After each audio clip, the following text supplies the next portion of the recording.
السلام علیکم ناظرین، تقریب کار میں خوش آمدید۔ ناظرین کرام، اگر نیت درست ہو تو اللہ تعالیٰ مراد کو پورا فرماتا ہے، اور اگر نیت میں فطور آ جائے تو سارا عمل ضائع ہو جاتا ہے اور چیزوں میں سے برکت اٹھ جاتی ہے۔ ایک دفعہ کا ذکر ہے کہ روم میں ایک بادشاہ شکار کرتا ہوا اپنے قافلے سے بچھڑ گیا۔ اسے پیاس لگی تو وہ ایک باغ میں جا نکلا۔ اس نے پانی طلب کیا تو باغبان کی بیٹی نے ایک انار توڑا اور اسے برتن میں نچوڑا۔ وہ برتن اس انار کے رس سے بھر گیا۔ بادشاہ کو یہ دیکھ کر بہت تعجب ہوا کہ صرف ایک انار میں اتنا رس کہ اس سے پورا برتن بھر گیا۔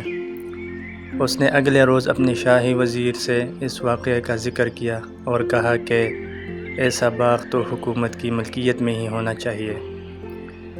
میرے پیارو، اللہ کی قدرت دیکھیے کہ بادشاہ ایک دن پھر اسی باغ میں جا نکلا اور پہلے کی طرح پیاس بجھانے کے لیے پانی طلب کیا۔ باغبان کی بیٹی نے مہمان کے احترام میں پھر ایک انار توڑا اور اسے برتن میں نچوڑا، لیکن برتن خالی رہا۔ 3-4 اناروں کے رس سے وہ برتن نہ بھر سکا۔ یہ دیکھ کر بادشاہ نے کہا کہ میں ایک دفعہ پہلے یہاں آیا تھا تو اس باغ کے ایک انار سے برتن مکمل بھر گیا تھا، اور اب 3-4 اناروں کے رس سے بمشکل بھرا ہے۔ اس کی کیا وجہ ہے؟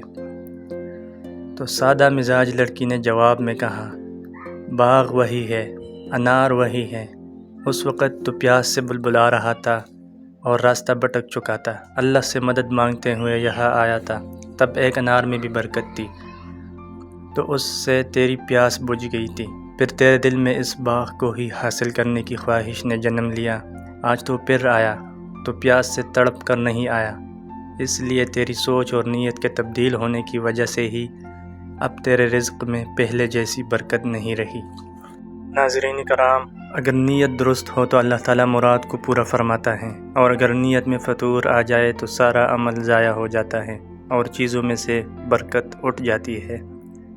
یہ تھی ہماری آج کی کہانی۔ پھر ملیں گے ایک نئی کہانی یا واقعے کے ساتھ۔ اپنا خیال رکھیے گا۔ اللہ حافظ۔